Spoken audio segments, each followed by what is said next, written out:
आपके साथ में श्वेता गर्ग और आप देख रहे हैं एबी स्टार न्यूज। अब वक्त हो चला है बड़ी खबरों का। आइए नजर डालते हैं पहली बड़ी खबर पर। प्रधानमंत्री नरेंद्र मोदी कल नमो भारत ट्रेन का साहिबाबाद से आनंद विहार तक की शुरुआत करेंगे और पीएम के कार्यक्रम को देखते हुए यातायात पुलिस डायवर्जन प्लान भी जारी किया है।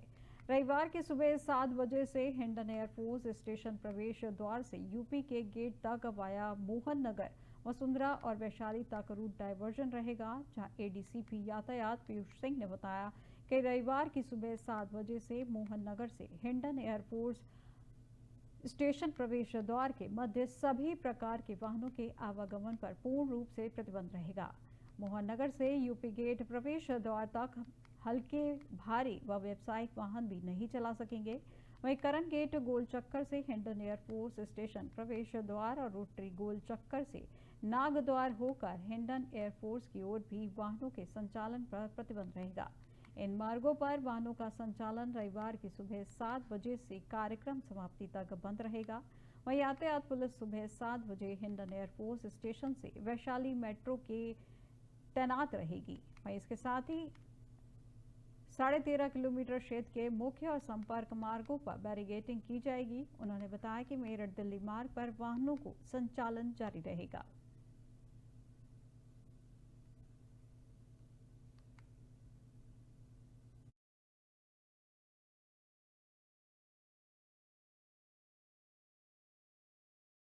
दिल्ली चुनाव के लिए भारतीय जनता पार्टी ने उम्मीदवारों की अपनी पहली सूची जारी कर दी है। जहां भाजपा ने प्रवेश वर्मा को नई दिल्ली विधानसभा सीट से उतारा है। प्रवेश वर्मा आपके उम्मीदवार अरविंद केजरीवाल के खिलाफ चुनाव लड़ेंगे। वहीं करोल बाग से दुष्यंत गौतम, राजौरी गार्डन से मनजिंदर सिंह सिरसा, बिजवासन से कैलाश गहलोत चुनाव लड़ेंगे। वहीं करोल बाग से दुष्यंत गौतम, राजौरी गार्डन से मनजिंदर सिंह सिरसा, बिजवासन से कैलाश गहलोत और गांधीनगर से अरविंदर सिंह लवली को टिकट दिया गया है। वहीं कालकाजी सीट से आप की उम्मीदवार दिल्ली की मुख्यमंत्री आतिशी के खिलाफ भाजपा ने रमेश बिधूड़ी को उतारा है।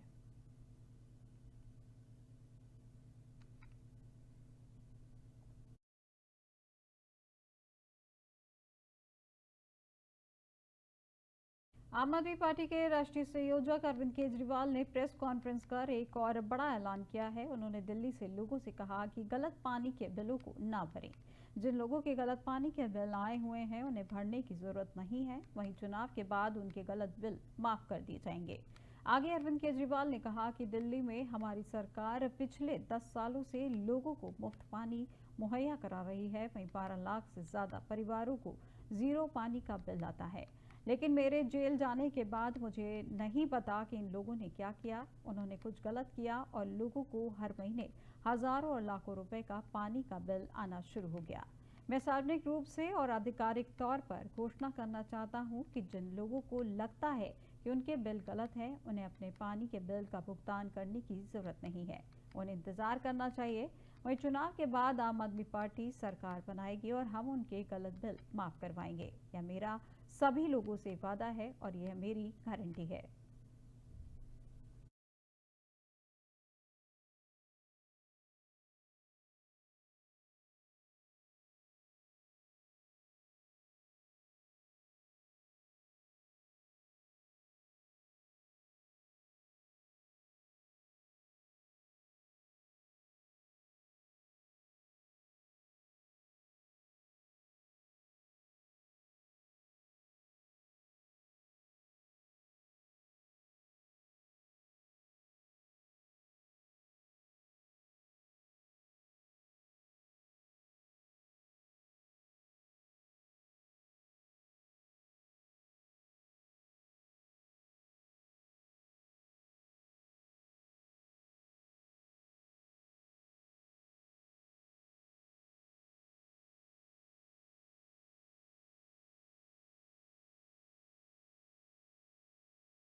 नए साल पर शुरू हुई सर्दी का सितम लगातार बढ़ता ही जा रहा है। जहां कड़ाके की ठंड के बीच कोहरे ने भी दस्तक दे दी है। वहीं कोहरे के कारण लोगों का जनजीवन प्रभावित हो रहा है। वहीं धुंध के चलते हाईवे समेत अन्य मार्गों पर वाहनों के पहिए की रफ्तार भी थम गई है।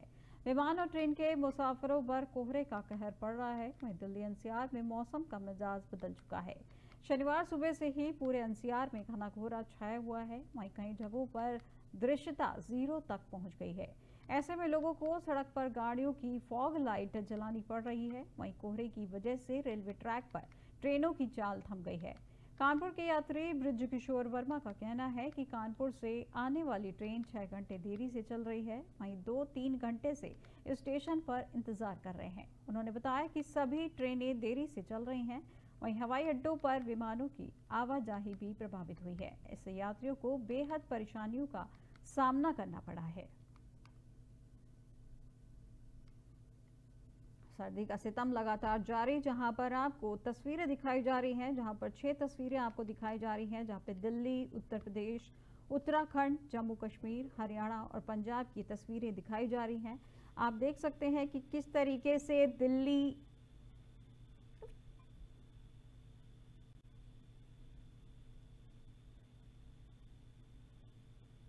आप देख सकते हैं कि किस तरीके से दिल्ली का वेदर आपको दिखाया जा रहा है, जहां पे घने कोहरे की परत छाई हुई है। इस घने कोहरे के चलते विजिबिलिटी काफी कम हुई है। वहीं दूसरी तस्वीर आपको उत्तर प्रदेश दिखाई जा रही है, जहां पे भी आप देख सकते हैं कि वहां पे भी कोहरे का सितम बड़ा हुआ है, जिसके चलते वहां की भी विजिबिलिटी कम दिखाई दे रही है।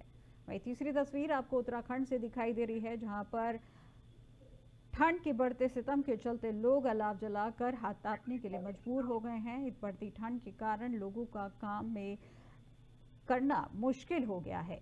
वहीं जम्मू कश्मीर से तस्वीरें आपको दिखाई जा रही हैं, जहां ठंड के चलते सभी जगह पर एक ठहराव सा आ गया है, जिसके चलते लोग अपने काम को छोड़कर घरों में रहने के लिए मजबूर हो गए हैं, जिसके चलते सड़कों पर सन्नाटा पसरा हुआ है। वहीं पांचवी तस्वीर आपको हरियाणा से दिखाई जा रही है, जहां हरियाणा में भी आप देख सकते हैं कि किस तरीके से कोहरे का सितम छाया हुआ है, जहां पे विजिबिलिटी काफी कम दिखाई दे रही है, जिसके चलते राहगीरों को, आने जाने वालों को, दोपहिया वाहनों को काफी दिक्कतों का सामना करना पड़ रहा है। ये पंजाब से आपको तस्वीरें दिखाई जा रही हैं, जहां पंजाब बॉर्डर पर आप देख सकते हैं कि किस तरीके से इस भीषण ठंड में भी जवान अपनी सुरक्षा को लेकर मुस्तैद बने हुए हैं। बॉर्डर पर दिखाई जा रहा है कि किस तरीके से जवान बॉर्डर पर मुस्तैद बने हुए हैं। और इस खबर पर ज्यादा जानकारी के लिए हमारे साथ हमारे bureau chief Ajay Pandey line पर जुड़ चुके हैं। तो अजय जी, जिस तरीके से सर्दी का सितम लगातार जारी है, उसके चलते उत्तराखंड का किस तरीके का माहौल बना हुआ है? देखिए श्वेता, उत्तराखंड के जो मैदानी इलाके हैं वहां पर सुबह के वक्त घना कोहरा छा रहा है और जिससे काफी परेशानी हो रही है। हालांकि तमाम जगहों पर दिन के वक्त धूप खिल रही है, जो एक राहत की बात है स्थानीय लोगों के लिए। लेकिन जो पहाड़ी क्षेत्र हैं, जो ऊंचे पहाड़ी स्थान है, वहां पर पिछले दिनों बर्फबारी हुई थी और जिसकी वजह से अभी परेशानी का सामना लोगों को करना पड़ रहा है। दिन में जो धूप है वो बहुत कम निकल रहा है वहां पर। और मौसम विभाग ने अगले कुछ दिनों के लिए चेतावनी जारी की है और ये कहा है कि आने वाले 2-3 दिनों के दौरान उत्तराखंड में मौसम में बदलाव होगा, कई जगहों पर बारिश होगी। इसके साथ साथ जो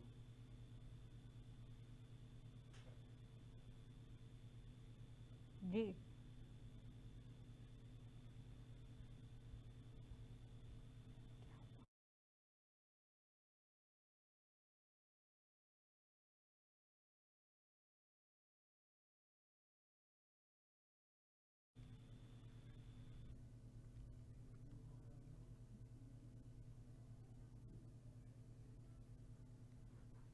सैकड़ों ट्रेनें और उड़ानें हुई हैं प्रभावित। ठंड का प्रकोप लगातार जारी है, जिसके चलते सर्दी का सितम जारी होने के चलते सभी गाड़ियां और विमान भी ट्रेनों की इस चपेट में आए हैं, जहां पे ठंड की चपेट में बने हुए हैं। इसी के चलते सभी की जो गाड़ियां हैं, ट्रेनों का संचालन भी देरी से हो रहा है। आपको सभी देश भर के 6 तस्वीरें आपको दिखाई जा रही हैं, जहां पे दिल्ली, उत्तर प्रदेश, उत्तराखंड, हरियाणा, पंजाब की ये तस्वीरें आपको, जम्मू कश्मीर से आपको ये तस्वीरें दिखाई जा रही हैं। जिस तरीके से आप देख सकते हैं कि सभी जगह पे सर्दी का सितम लगातार जारी है। वहीं पर पंजाब की तस्वीर जो आपको दिखाई जा रही है, उसमें आप देख सकते हैं कि सर्दी के जहां पर बॉर्डर पर भी जवान तैनात हैं और इस खबर पर ज्यादा जानकारी के लिए और हमारे संवाददाता नितिन अग्रहरी लाइन पर जुड़ चुके हैं। तो नितिन, जिस तरीके से ठंड का प्रकोप जारी है उसके संबंध में क्या कुछ जानकारी मिल पा रही है? आखिर किस तरीके का माहौल देखने के लिए मिल रहा है?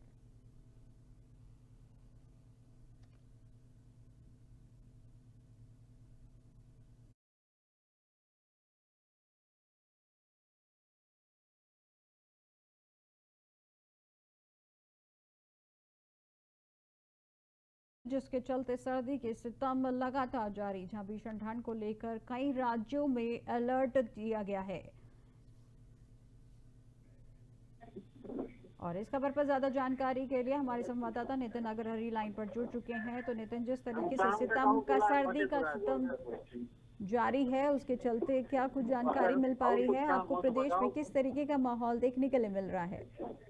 जी, बात करें उत्तर प्रदेश में जिस तरीके से पहाड़ों पर बर्फबारी हो रही है, उत्तर प्रदेश की बात करें, ठंड का माहौल बरकरार है। जिससे तेज लहर का प्रकोप जारी हो चुका है और जिससे हवाओं के साथ साथ यहाँ पे कोहरा ने ठिठुरन लोगों पर दिख रही है। जिसे आप देख सकते हैं कोहरा जिस तरीके से पूरे पहाड़ों पर जिस तरह से उत्तर प्रदेश के साथ साथ कई जिले ऐसे जहाँ पे ठंड का प्रकोप बना हुआ है। जी नितिन, जिस तरीके से वैसे तो प्रदेश भर में सभी कक्षा 8 तक के स्कूलों को बंद कर दिया गया है, उसके अलावा जो उसके बाद की जो कक्षाएं हैं उनके समय सारणी में क्या बदलाव किए गए हैं? किस तरीके से उनके समय सारणी को मैनेज किया जा रहा है? जी, बात में उत्तर प्रदेश के साथ साथ डीएम का आदेश हो चुका है, जो 1 से 8 तक स्कूल बंद कर दिए गए 14 जनवरी तक। और इसके बाद अलाव की सुविधा लोगों तक पहुंचाई जा रही है अधिकारियों द्वारा, जिससे लोगों को आगमन दिक्कत न हो। जिससे रैन बसेरों का भी प्रयास कर दिया कि कई जिले के साथ साथ कस्बों में रैन बसेरे बनाए, जिनको लिए रहने के लिए और आग तापने के लिए जो सुविधाएं दी गई सरकार द्वारा, ये बड़ी चीज डीएम के आदेश पर लगाई गई। जी नितिन, जिस तरीके से स्कूलों को लेकर आदेश जारी किया गया है, उस आदेश में जो कक्षा 9, 10, 11, 12 की जो कक्षाएं हैं उनकी कक्षाएं क्या ऑनलाइन लगाई जा रही हैं या ऑफलाइन ही लगाई गई हैं? और उनके समय सारणी की क्या व्यवस्था की गई है? क्या समय सारणी तय की गई है? जी, बात करें जिस तरह से कोहरा चल रहा है तो फिलहाल तो अभी जिस तरह से मौसम चल रहा है, जो भी क्लासेस चलती हैं वो 12 बजे के बाद क्लासेस चलती हैं, वो भी 2-2.5 घंटे के लिए 2 बजे की छुट्टी हो जाती है। वहीं पे बिना आदेशानुसार अभी भी कई कॉलेज। जी नितिन, जैसे आपने बताया कि जगह जगह पर यहाँ पे रैन बसेरे लगाए गए हैं, उन रैन बसेरों में किस तरीके की व्यवस्थाएं की गई हैं? क्या वो रैन बसेरे सिर्फ पर्टिकुलर लोगों के लिए है या बाहर से आने वाले जो राहगीर हैं वो भी उस रैन बसेरे का इस्तेमाल कर सकते हैं?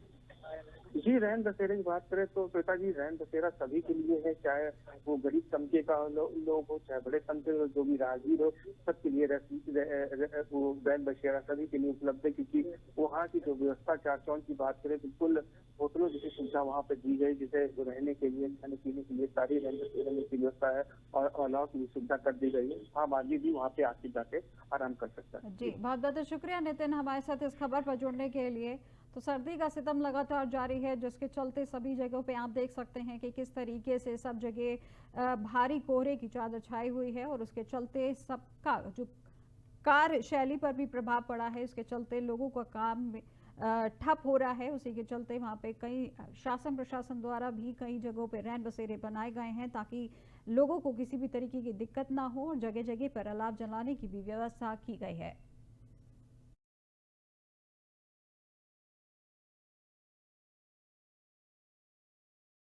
खनौरी बॉर्डर पर किसान महापंचायत में किसानों का जमावड़ा लगातार बढ़ता दिख रहा है। जहाँ घने कोहरे के कारण किसान देरी से पहुंचे हैं, लेकिन बड़ी संख्या में किसान आयोजन स्थल पर पहुंच गए, जहाँ मन से विभिन्न किसान नेता अपने विचार साझा करते हुए दिखाई दिए। महापंचायत में करीब दोपहर 2 बजे प्रमुख किसान नेता जगजीत सिंह डल्लेवाला ने किसान को संबोधित किया है।